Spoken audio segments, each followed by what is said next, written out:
welcome to the Concern podcast, where we unpack political, social, economic, and cultural stories shaping our world. I am Emmanuel Tapan.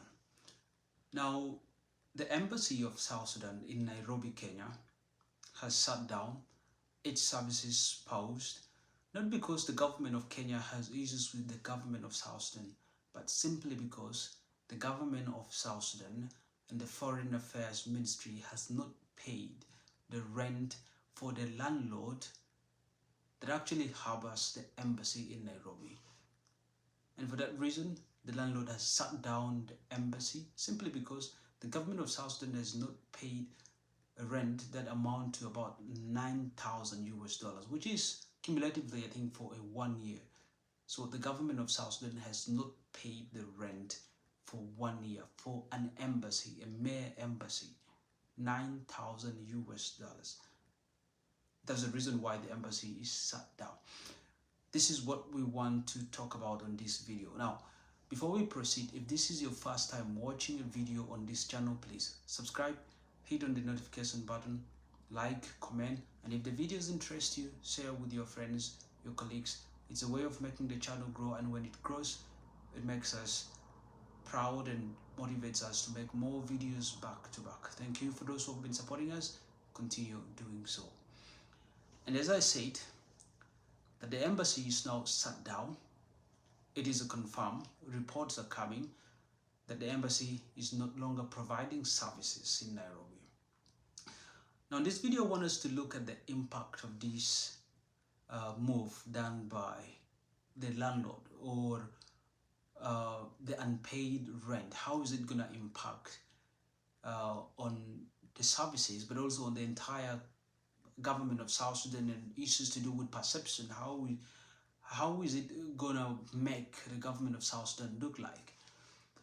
Now, one thing we must all know is that an embassy of any country is mainly the representation of that country, or it's just like a government away from home. If the United States of America has its embassy in South Sudan, it's simply a reflection of the government of the United States operating outside its borders. If the government of Uganda has an embassy in South Sudan, it's an extension of the government of Uganda operating outside its borders. And so is the embassy of South Sudan in Nairobi. It is the extension of the government of South Sudan in Nairobi. And in most cases, an embassy represents the face of the government. It clearly tells us that the way how an embassy operates tells us clearly how a government in their home operates. The challenges that an embassy faces clearly reflects the challenges that the government faces back home. Now, with the shutting down of the embassy of South Sudan in Nairobi, it is simply an embarrassment. An embarrassment to the government of South Sudan. Because what does it mean, or what does it imply when an entire government is unable to pay rent for its embassy, an amount that is about 10,000 US dollars for an entire year? An embassy is unable to pay its rent. What does it show? It's a kind of embarrassment. It clearly indicates the kind of financial mismanagement, the kind of it tells of the credibility of the government of South Sudan back home, right? So that is one of the major impact of this incident that happened in Nairobi. Simply, it's an embarrassment to the government of South Sudan because the government in Nairobi or the government of Kenya would simply know that the government of South Sudan is not serious. It's unable to pay rent for a year. So that's how impactful it's going to be. It's just an embarrassment on the government of South Sudan. It implies that the ministry, the institutions that are tasked with making sure that an embassy operates effectively are actually unable to perform their roles. The Ministry of Foreign Affairs, the Ministry of Finance, it's unable to actually make sure that the embassy pays its rent on the expected time. It is an embarrassment to the government of South Sudan. But also, as I said, that South Sudan has so many of its citizens residing in Kenya, either as refugees or as students, or even as businessmen. They are South Sudanese businessmen or businesses that are operating in Kenya. And therefore, shutting down an embassy means that the services that would have been provided by this embassy to the South Sudanese citizens residing in Kenya are actually going to be paused, or it's not going to be operating. The services are not going to be provided because if the building is shut down, that means that the services are shut down as well. So things to do with visa provisions, passport, these services are all going to be affected. There is another impact that this move is going to create to the South Sudanese citizens who are residing in Kenya or in Nairobi, the students, the refugees, but also the citizens who are actually operating businesses in Nairobi or in Kenya generally are going to be impacted by this move. So it's an embarrassment.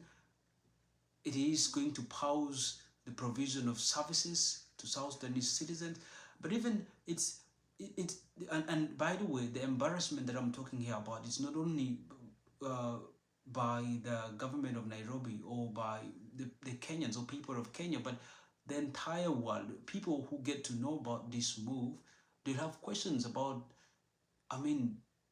doing some kind of businesses with the government of South Sudan. It gives a very bad image to the government of South Sudan.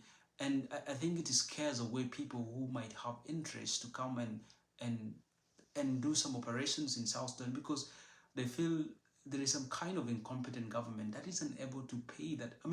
These small things that happen, so these small things done by the government of South Sudan easily paints a bad image about the government, about the country, and people who might have the interest to engage the government, to engage the citizens of South Sudan in some kind of productive activity might actually lose interest because they feel there's a kind of irresponsible government operating the country.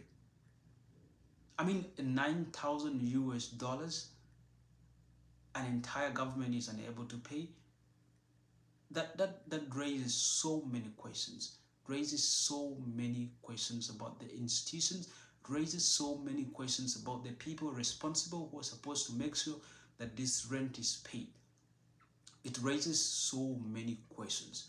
So I feel the government of South Sudan, the Minister of Finance, the Minister of Foreign Affairs needs to do better job. They need to actually make sure that services that are very important in the consular services that are provided to South Sudanese citizens can actually not be shut down or paused simply because the embassy has not paid rent for an entire year. This is an embarrassment, and I think the Minister of Finance, the Minister of Foreign Affairs need to look into this and make sure that it is sorted out. So that is the reason why I made this video, and if you have an opinion about this issue, drop it down in the comment section. What do you think is the impact of this move done where the embassy of South Sudan has been shut down? What do you think is the impact? If you have an opinion, if you have an idea of what impact this might create, write down on the comment section and we can get to know about it. Otherwise, thank you so much. I am Emmanuel Taban and this is the Concern Podcast. Until next time, I remain the same.